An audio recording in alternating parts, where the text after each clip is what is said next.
नमस्कार, मेरा नाम है चुनचुन और आप देख रहे हैं झारखंडी हिंदी न्यूज। तो चलिए जानते हैं आज की सभी छोटी बड़ी महत्वपूर्ण खबरों को। इससे पहले आप हमारे चैनल पर नए हैं तो कृपया करके सब्सक्राइब जरूर करें और लाइक करना ना भूलें। आज की पहली और बड़ी खबर की बात करें तो मंकी पॉक्स को लेकर झारखंड सरकार अलर्ट। देश में मंकी पॉक्स के मामले लगातार बढ़ रहे हैं। मंकी पॉक्स के बढ़ते मामलों को देखते हुए झारखंड में एहतियाती कदम उठाए जा रहे हैं। झारखंड में स्वास्थ्य विभाग ने सभी जिलों को अलर्ट जारी कर दिया है। सदर अस्पतालों में आइसोलेशन वार्ड तैयार रखने को कहा गया है। इसी क्रम में तमाम जिलों में आइसोलेशन वार्ड तैयार करने की कवायद भी शुरू हो गई है। स्वास्थ्य विभाग की तरफ से इसे लेकर सभी सिविल सर्जन को एडवाइजरी भी जारी की गई है। अगली बड़ी खबर की बात करें तो यूपीएससी जेपीएससी की तैयारी कर रहे बच्चों के लिए हेमंत सरकार शुरू करेगी मुख्यमंत्री सारथी योजना।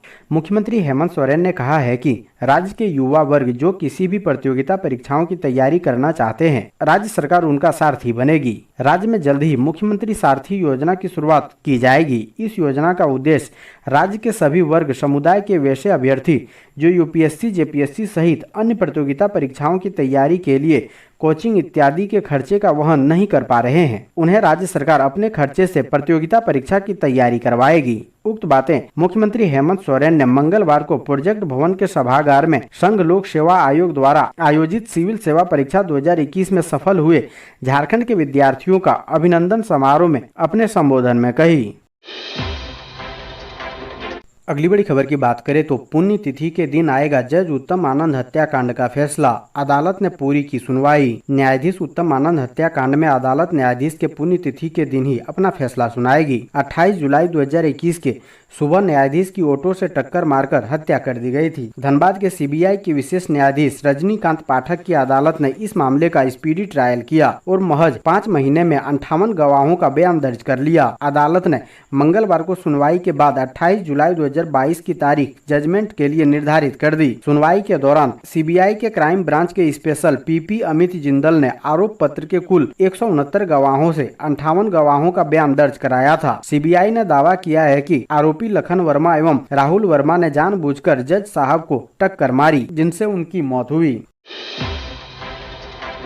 अगली बड़ी खबर की बात करें तो कोरोना योद्धाओं का 4.23 करोड़ बकाया। 4 करोड़ आवंटन के बावजूद नहीं हुआ पैसे का भुगतान। कोरोना की दूसरी और तीसरी लहर के दौरान काम करने वाले 712 आउटसोर्सिंग कर्मचारियों का 4,29,52,040 रुपये बकाया है। ये सभी कर्मचारी जिला प्रशासन और आउटसोर्सिंग एजेंसी के द्वारा नियुक्त होने के बाद महामारी के वक्त रांची जिले में अपनी सेवा दे रहे थे। इनमें कोविड टेस्टिंग सेंटर में काम करने वाले कर्मचारियों के साथ साथ कोविड वैक्सीनेशन, सदर अस्पताल में हाउस कीपिंग और अन्य कामों में लगाए गए कर्मचारी शामिल थे। ऐसे कर्मचारियों का बकाया वेतन 3 महीने से लेकर अधिकतम 6 महीने तक का है। अगली बड़ी खबर की बात करें तो झारखंड में हो बेहतर कैंसर संस्थान। सांसद संजय सेठ ने हेमंत सरकार से की केंद्र को प्रस्ताव भेजने की मांग। रांची के सांसद संजय सेठ ने कहा है कि झारखंड में कैंसर मरीजों की बढ़ती संख्या चिंताजनक है। इलाज के लिए लोग महानगरों की ओर जाने को विवश है। राज्य सरकार से आग्रह किया है कि झारखंड में भी एक और बेहतर कैंसर संस्थान की स्थापना का प्रस्ताव भारत सरकार को भेजा जाए। आपको बता दें कि केंद्र स्वास्थ्य एवं परिवार कल्याण राज्य मंत्री डॉक्टर भारती परवीन पवार ने लोकसभा में रांची सांसद के पूछे गए सवाल पर बताया कि कैंसर, मधुमेह, हृदय रोग की रोकथाम और नियंत्रण के लिए भारत सरकार राज्य सरकारों से प्राप्त प्रस्तावों के आधार पर वित्तीय सहायता प्रदान करती है। इसके तहत पहले से उपचार आरंभ किए गए रोगियों की कीमोथेरेपी सुनिश्चित करने के लिए देश भर में 266 जिला डे केयर सेंटर स्थापित किए गए हैं। अगली बड़ी खबर की बात करें तो झारखंड में मिला मंकी पॉक्स का मरीज। 7 वर्षीय बच्ची में दिखे लक्षण, गढ़वा सदर अस्पताल में भर्ती। झारखंड के गढ़वा शहर के टंडवा मोहल्ले की एक 7 वर्षीय बालिका में मंकी पॉक्स के लक्षण पाए गए हैं। बालिका को सदर अस्पताल के एक वार्ड में अलग रखकर इलाज किया जा रहा है। हालांकि स्वास्थ्य विभाग ने अभी तक मंकी पॉक्स होने की पुष्टि नहीं की है, लेकिन बच्ची की शरीर में मंकी पॉक्स से मिलते जुलते लक्षण होने की बात कही जा रही है। उसके शरीर पर छाले होने, दर्द व कई अन्य लक्षण बताए जा रहे हैं। इस संबंध में जिला महामारी विशेषज्ञ डॉक्टर संतोष कुमार मिश्रा ने बताया कि जिला सर्विलांस टीम बीमार बालिका की स्थिति पर नजर रखे हुए हैं। फिलहाल सदर अस्पताल में एक वार्ड में रखकर उसका इलाज किया जा रहा है। अगली बड़ी खबर की बात करें तो सीएम बुधवार को लोहरदगा में बिरसा हरित ग्राम योजना के लाभुकों के बीच करेंगे परिसंपत्तियों का वितरण। मुख्यमंत्री हेमंत सोरेन बुधवार को लोहरदगा के दौरे पर रहेंगे। इस दौरान वे बिरसा हरित ग्राम योजना के लाभुकों के बीच परिसंपत्तियों का वितरण करेंगे। बिरसा हरित ग्राम योजना मनरेगा अंतर्गत संचालित है। सीएम बिरसा हरित ग्राम योजना के लाभुकों को संबोधित करेंगे। इस दौरान वे परिसंपत्तियों का वितरण करेंगे और योजना के 5-5 लाभुकों को भी सम्मानित करेंगे। जानकारी के मुताबिक कार्यक्रम में बिरसा हरित ग्राम योजना से जुड़े 5 जिलों रांची, लोहरदगा, लातेहार, गुमला और खुट्टी के 10,000 के करीब लाभुक होंगे। अगली बड़ी खबर की बात करें तो छात्रवृत्ति चयन प्रक्रिया की विसंगतियां दूर हो, इंटरव्यू टाला जाए, नेहा तिर्की ने कहा। मांडर विधायक शिल्पी नेहा तिर्की ने मुख्यमंत्री हेमंत सोरेन को पत्र लिखकर मांग की है कि मरांग गोम के जयपाल सिंह मुंडा प्रदेश की छात्रवृत्ति योजना चयन प्रक्रिया की विसंगतियों को दूर करें। विद्यार्थियों के द्वारा यह सूचना प्राप्त हुई है कि मरांग गोम के जयपाल सिंह मुंडा प्रदेश की छात्रवृत्ति योजना चयन प्रक्रिया में विसंगतियां है, जिसे दूर किया जाना चाहिए। जब तक त्रुटियां दूर न हो तत्काल प्रभाव से कुछ समय के लिए चयन प्रक्रिया को टाला जाना चाहिए। मांडर विधायक ने कई बिंदुओं की ओर मुख्यमंत्री का ध्यान दिलाया है। विधायक का कहना है कि इंटरव्यू की तिथि 27, 28, 29 जुलाई निर्धारित की गई है, जबकि कुछ विद्यार्थी जिन्हें इंटरव्यू के लिए आमंत्रण प्राप्त हुआ है उन्हें 25 जुलाई की शाम को यह सूचना दी गई है। झारखंड के निवासी जो छात्र झारखंड राज्य से बाहर निवास करते हैं उनके लिए साक्षात्कार में आना लगभग असंभव है। इसलिए जो इंटरव्यू संबंधित सूचना है उसकी अवधि के बीच 14 दिनों का अंतर होना चाहिए।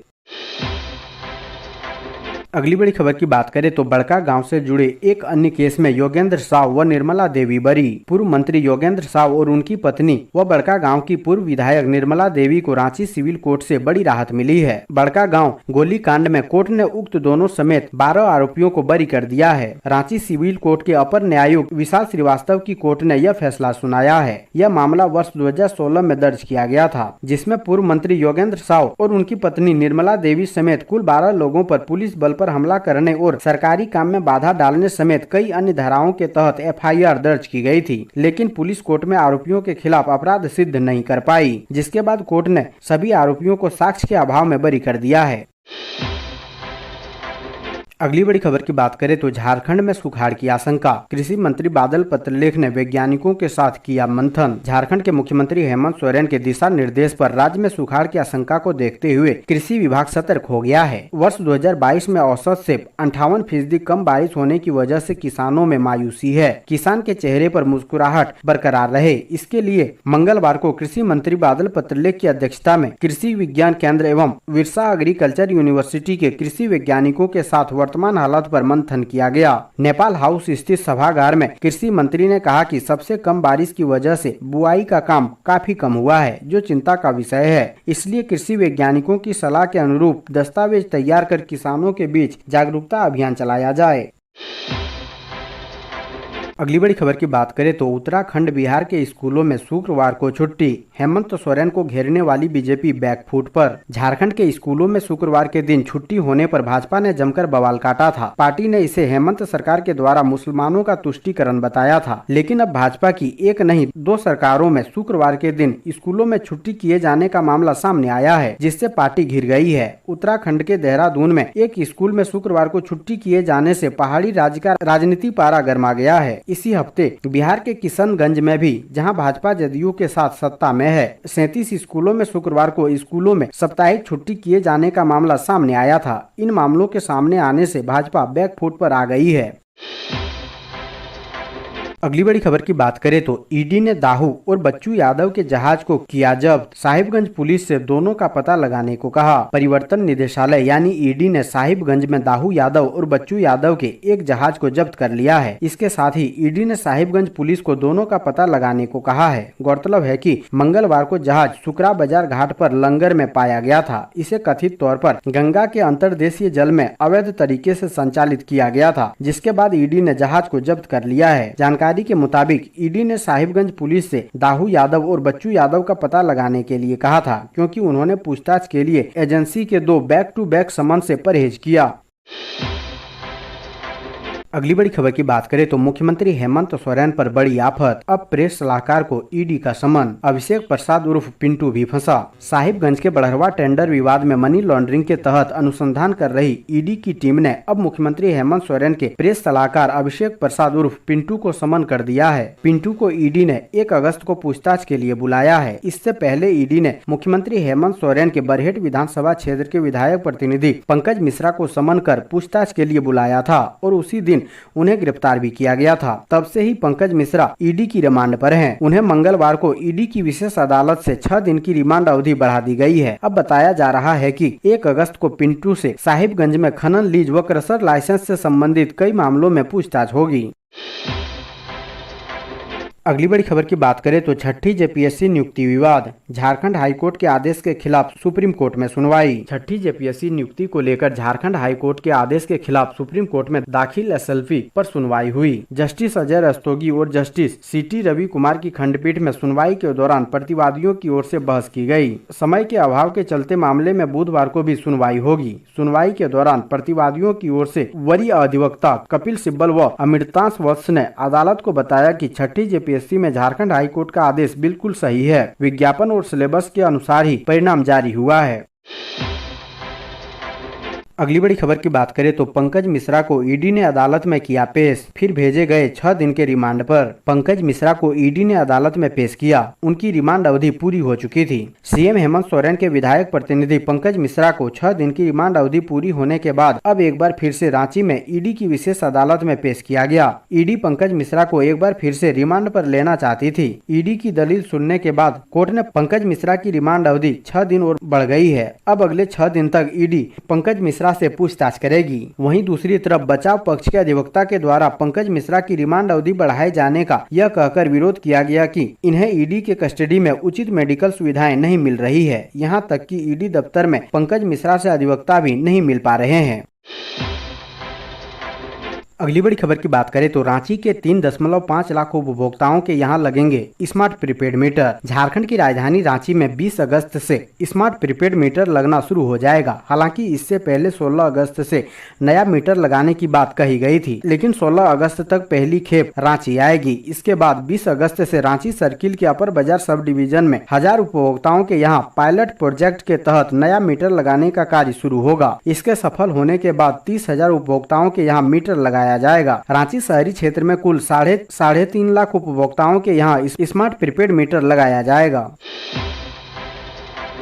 अगली बड़ी खबर की बात करें तो भारी पड़ी मालगाड़ी से कोयले की चोरी, दर्दनाक हादसे में गई युवक की जान। झारखंड में कोयले की कोई कमी नहीं है, लेकिन ये बात हैरान करने वाली है कि यहाँ लोग कोयला चोरी करने के लिए अपनी जान को भी जोखिम में डाल देते हैं। हालात ये है कि धनबाद में कोयले की चोरी रुकने का नाम नहीं ले रही है। यहाँ आए दिन लोग कोयला चोरी करने के लिए जाते हैं और कई बार दुर्घटना का शिकार भी हो जाते हैं। ताजा मामला धनबाद के निचितपुर स्टेशन के आउटर का है। यहाँ कुसुंडा तेतुलमारी लिंक लाइन में खड़ी मालगाड़ी से कोयला चुराने के दौरान दो लोग रेलवे की ओवरहेड तार की चपेट में आ गए। एक युवक की मौके पर ही मौत हो गई, जबकि एक महिला गंभीर रूप से घायल हो गई। घायल महिला को बेहतर इलाज के लिए बोकारो BGH अस्पताल रेफर कर दिया गया है।